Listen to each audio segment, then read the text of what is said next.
5.4 में प्रोबेबिलिटी निकालना सीखेंगे। अभी तक जो सीख रहे थे वो general number of sample space, number of sample points या इवेंट का जो है इवेंट के एलिमेंट्स निकालना सीख रहे थे। अभी यहाँ प्रोबेबिलिटी निकालना सीखेंगे, तो उसके कुछ नोट्स है वो देखते हैं। Probability can be express in fraction और इन परसेंटेज। दो तरीके से एक्सप्रेस हो सकती है या तो परसेंटेज में, परसेंटेज यानी a बाई बी के फॉर्म में, या तो फ्रैक्शन में। अगर परसेंटेज में रिप्रेजेंट किया जाए तो probability is always from 0 to 1। Percentage में अगर रिप्रेजेंट करेंगे तो 0% to 100%, ये तो समझ रहा होगा।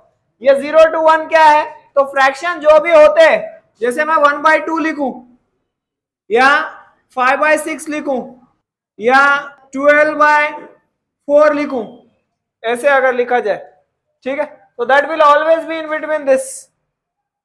इसके बीच में कैसे वो समझते, ठीक है। अब इसके बीच में, सॉरी यहाँ 14 है, इसके बीच में कैसे आएंगे, तो यहाँ पर नीचे हमेशा देखो नंबर ऑफ सैंपल पॉइंट्स होते हैं और सैंपल पॉइंट्स हमेशा ज्यादा होते हैं नंबर ऑफ एलिमेंट से।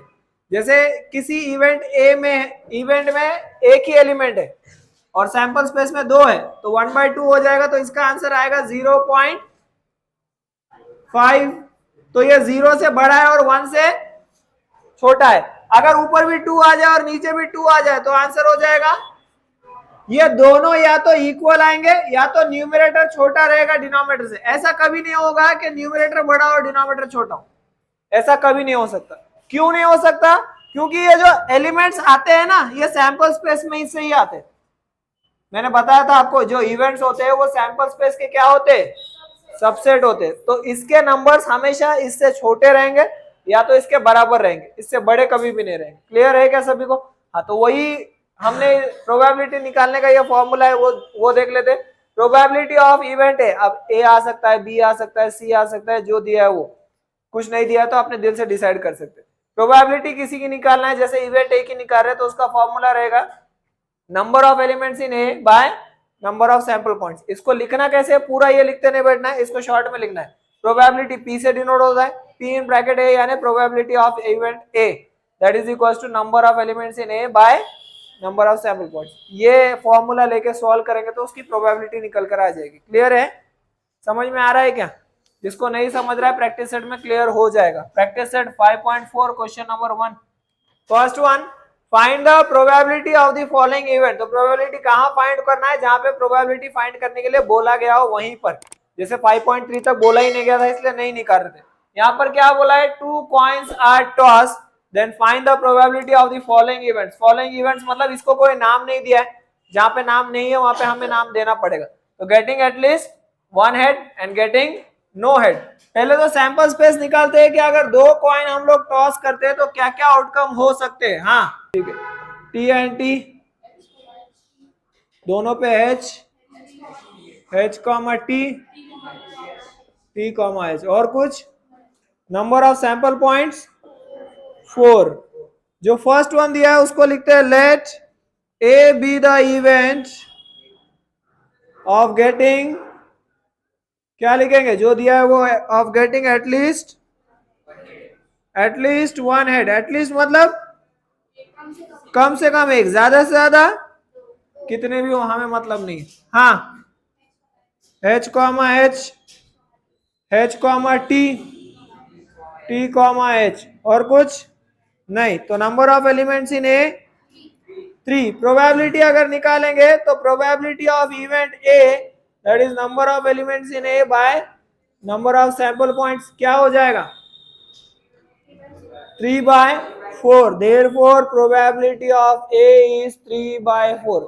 अगर 3 और 4 एक ही टेबल में आ रहे होते तो हम डिवाइड करते, पर आते नहीं है तो फ्रैक्शन में रखेंगे।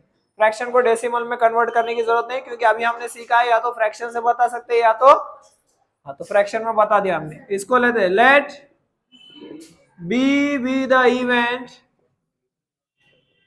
Of getting no head. हाँ, बी के लिए क्या क्या एलिमेंट्स आ जाएंगे जिसमें हेड हो ही ना, टी कॉमा टी।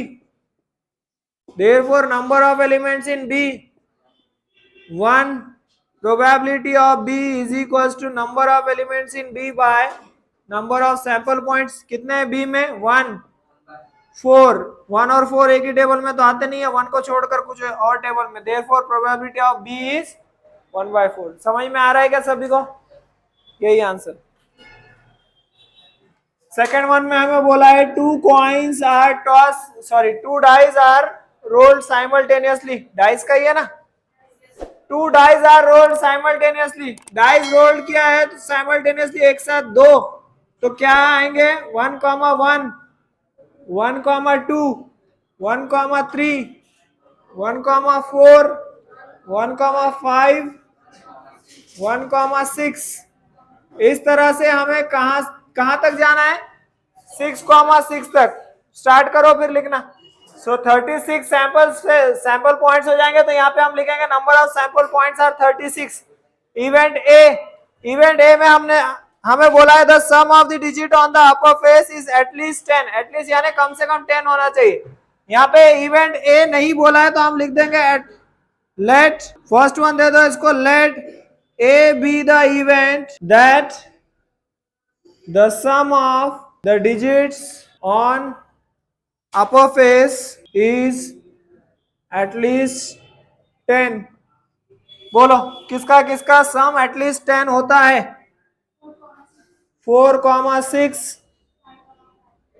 5, 5 5, 6 6, 4 6, 5 6, 6 एटलीस्ट 10 यानी कम से कम 10 तो हो, ज्यादा से ज्यादा कितना भी हो सकता है 1 2 3 4 5 6। Therefore number of elements in A 6। Probability निकालते हैं इसकी। Probability of event A is number of elements in A by number of sample points 6/36 1/6। Therefore probability of A is equals to 1/6। Fraction में आंसर है तो बस enough है। Second one में हमें बोला है the sum of the digit on the upper face is 33। Let B be the event that the sum of the digits on the upper face is 33। हाँ बोलो किसका किसका सम जो है 33 हो सकता है? किसी का भी नहीं। Therefore number of elements in B 0। Probability of B, number of elements in B by number of sample points, that is 0/36, that is 0। Therefore probability of B is 0। Starting में हमने देखा था कि 0 और 1 के बीच में रहेगी, या तो 0 और 1 रहेगी। थर्ड वन क्या बोला है? थर्ड वन में the digit on the first die is greater than the digit on the second die। Let C be the event that the digit on first die is greater than the second die। ठीक है, ऐसे term ढूंढना है जहां पे first number greater हो, second number smaller हो। First line में कुछ है क्या? फर्स्ट लाइन में कोई मिलेगा क्या? इसमें से कोई ले सकते हैं फर्स्ट लाइन में? नहीं। सेकंड में 2, 1। थर्ड में 3, 1 एंड 3, 2। थर्ड में 4, 1 4, 2 4, 3। नेक्स्ट 5, 1 5, 2 5, 3 5, 4। लास्ट 6, 1 6, 2 6, 3 6, 4 एंड कितने हो गए? Number of elements in C are 15। Probability of C, number of elements in C by number of sample points, that is 15/36। दोनों एक ही टेबल में आते हैं क्या? कौन से टेबल में आते हैं? 3 के 3 5 3 12 5 और 12 एक ही टेबल में नहीं आते, तो वो हमारा आंसर है 5/12। क्लियर है? Question number 3, there are 15 tickets in a box each bearing one number from 1 to 15। Bearing मतलब उसके ऊपर एक एक नंबर है, एक टिकट के ऊपर नंबर 1, दूसरे पे नंबर 2, तीसरे पे नंबर 3, ऐसे 15 टिकट्स है जो एक बॉक्स में रखे गए। One ticket is drawn at random from the box. Find the probability of the event that the ticket drawn is shown as even number shows a number which is a multiple of 5। सबसे पहले तो sample space लिखेंगे। Sample space क्या आ जाएगा इसका? 1 2 3 4 5 6 7 8 9 10 11 12 13 14 15। number of sample points 15। let A be the event that the ticket drawn shows and even number। so A is equals to 2 4 6 8 10 12 14। कितने हो गए? 7। तो number of elements in A is 7। probability of A is number of elements in A by number of sample points 7/15। दोनों एक ही table में नहीं जाते तो वही आंसर है 7/15। लेट सेकेंड वन उसमें late B be the event that the ticket drawn shows, कौन सा नंबर बोला है?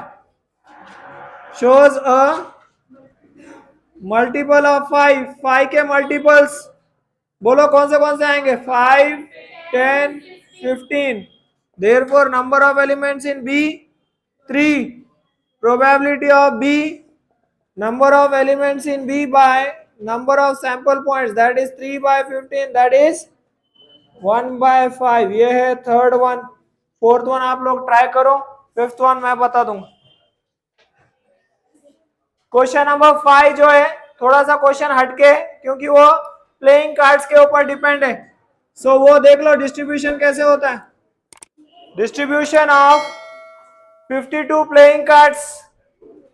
जो प्लेइंग कार्ड्स होते हैं वो पूरे 52 होते हैं, उसका डिस्ट्रीब्यूशन कैसे होगा? तो उसमें हाफ जो है ब्लैक कलर होते हैं और हाफ जो है वो ब्लैक कलर जितने भी होते हैं उसका अलग डिस्ट्रीब्यूशन होगा और रेड कलर जितने भी होते हैं उसका अलग डिस्ट्रीब्यूशन।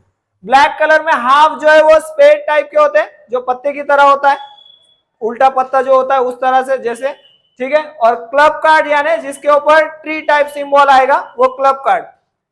रेड में होता है दो parts, heart and diamond. Heart यानी जिसके ऊपर हार्ट उतर के आ रहा है रेड कलर में, और डायमंड यानी कुछ एक क्वाड्रिलेटरल की तरह सिंबल जो आ रहा है वो डायमंड शेप, ठीक है।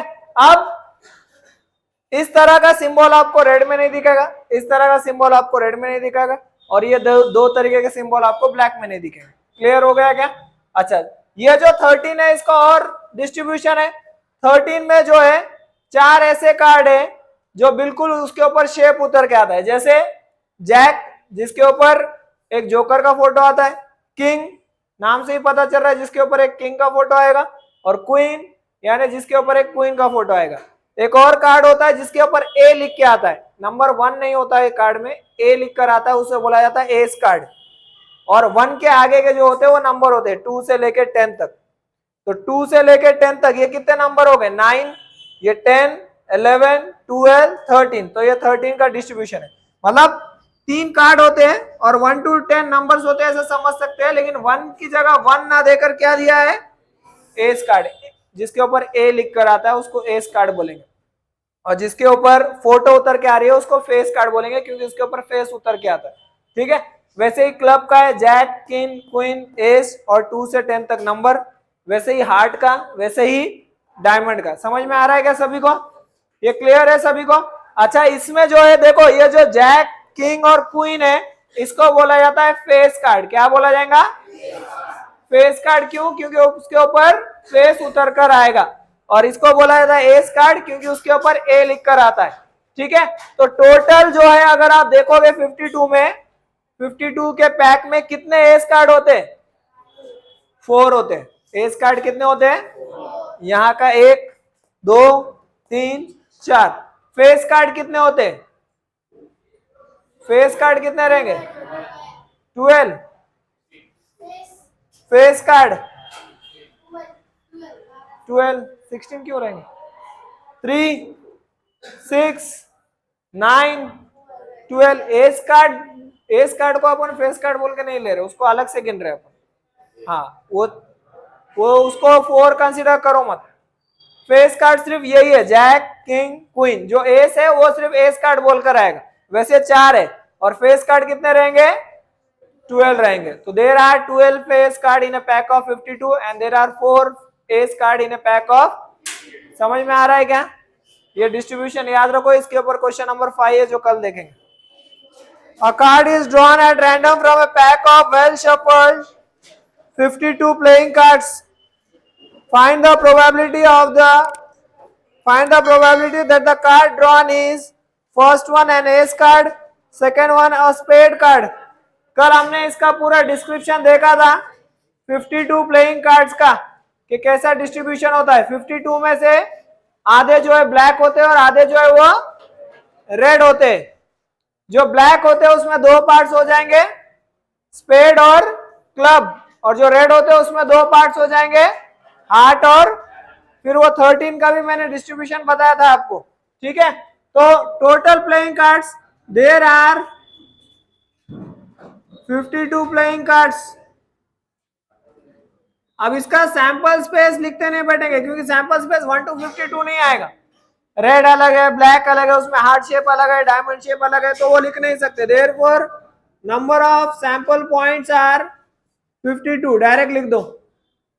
First one in that, let A be the event that the card drawn is, कौन सा बोला है? is an ace card। कितने एस कार्ड होते हैं 52 के पैक में? There are 4 ace cards in a pack of 52 playing cards. Therefore, number of elements in A 4।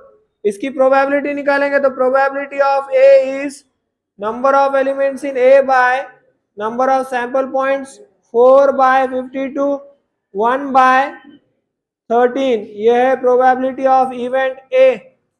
समझ में आ रहा है सभी को? Next for B, let B be the event. हाँ, क्या लिखूं? That the card drawn is a spade card। कितने स्पेड कार्ड होते? There are 13 spade cards in a pack of 52 playing cards। Therefore, number of elements in B 13। Probability of B is equals to number of elements in B by number of sample points 13 by 52। 13 के table में 52 आता है क्या? कितने जा? 4 जा। 13 1 जा, 13 4 जा। सो ये है प्रोबेबिलिटी ऑफ बी।